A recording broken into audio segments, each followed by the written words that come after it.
A new era begins for Philippine volleyball. New admin, new goals, and a bold push for better programs, stronger support systems, and more competitive national teams. It's not just a rebrand, it's a reset. Our sports correspondent Shiela Salasay caught up with the new PNVF leadership to break down how this change will actually transform the sport. The Philippine National Volleyball Federation has a new administration and expectations are high, with a strong focus on building better programs, stronger support systems, and more competitive national teams. This isn't just a new administration, it's a new direction. Congratulations po sa lahat ng mga bagong members ng executive board. Pero what is the priority po ng bagong administration? The priority, first of all, is to unite everybody. After that elections, that is our main focus now, is to unite all the stakeholders. We work as one for the volleyball family. First of all, we really need to focus on and help the grassroots program. So this should be on a national basis, and our members are from represent all the regions throughout the Philippines, right? So we'd like to really help develop volleyball by focusing on the grassroots program. So we're going to try and help them create tournaments in the regions. The second one we'd like to look at also is strengthening the program for the national team for both men and women.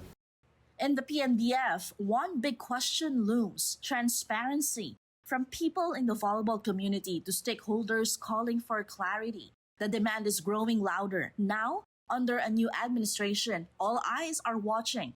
Can it finally address the issue and win back trust? Actually, that is one of our battle cry why we came up with this group.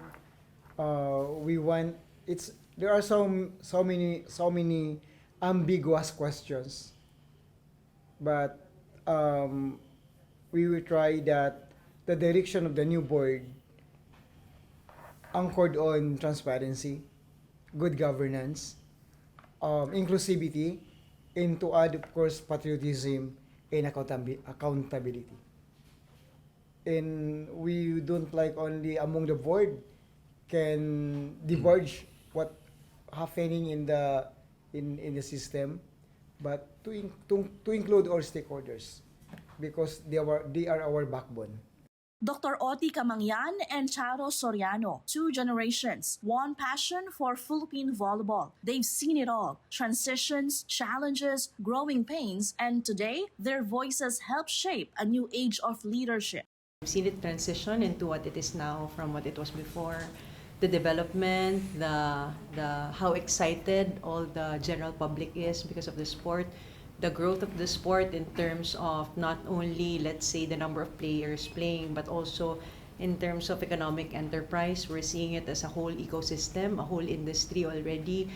There are jobs that are being generated not only here in Metro Manila, but also in the provincial aspect. So I guess I'm very much excited with this group. Well, PNVF is the NSA, the National Sports Association of Volleyball in the Philippines. Authorized by the FIVB to govern the sport of volleyball and beach volleyball. No? So basically, we are in charge of the sport in the territory or the Philippines. But we don't own the sport. Yeah. We will never own the sport. No? Naniniwala ako, may mangyayari.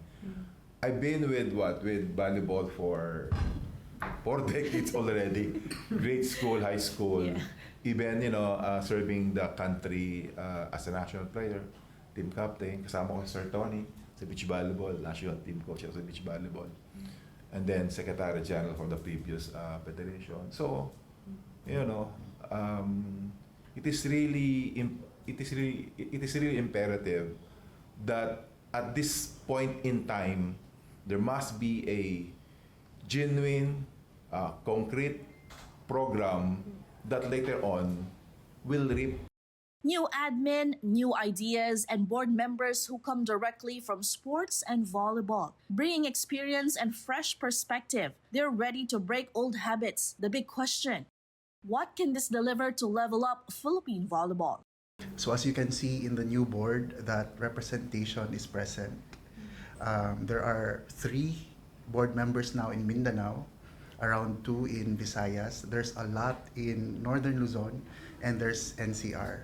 So I think what we can contribute as new members of the board is to represent the regions all over the Philippines, to act as the mediator, or let's say arbiter for their voices and concerns, because we want to build up on the success of the previous administration to continue what's really clicking. In the end, the new PNVF administration signals a fresh beginning, one that aims to build a stronger, tougher, and more competitive Philippine volleyball, a future where athletes and the entire community rise together. Their message is clear: unity, direction, transparency, and a bold push toward progress. It's a new chapter of a collective journey for a stronger and more dynamic future for Philippine volleyball. Reporting for the Scorecard, Shiela Salasay, Bilyonaryo News Channel.